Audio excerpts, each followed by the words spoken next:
تو اس میں اللہ سے میری درخواست ہے، گزارش ہے کہ ہمارے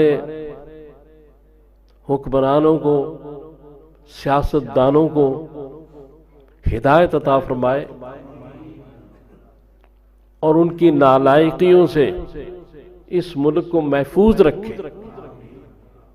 یہ اللہ نے دیا ہے، لیکن ہمارے بھی کچھ تقاضے ہیں اس ملک کے ساتھ۔ ہمیں اپنے ذاتی مفادات کو ملک کے مفادات پہ قربان کرنا چاہیے۔ وقت آ گیا ہے۔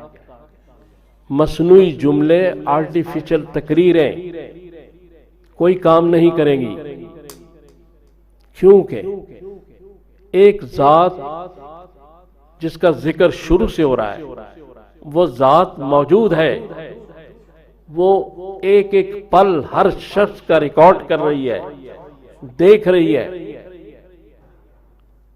اور اگر اس کو جلال آ گیا تو کام بہت آگے چلا جائے گا۔ اس لیے ہمیں اپنے گرہمانوں میں جھانکنا ہے، ہمیں دیکھنا ہے، حکومت کو بھی، عوام کو بھی، اپوزیشن کو بھی، سب کو۔ اور اگر اسی طرح کام چلانا ہے تو ٹھیک ہے، پھر تو کچھ کہا نہیں جا سکتا، لیکن اگر ملک کو آگے لے کر جانا ہے تو پھر کم از کم اپنی کوتاہیوں، اپنی پچھلی گزری غلطیوں کا ازالہ بہت ضروری ہے۔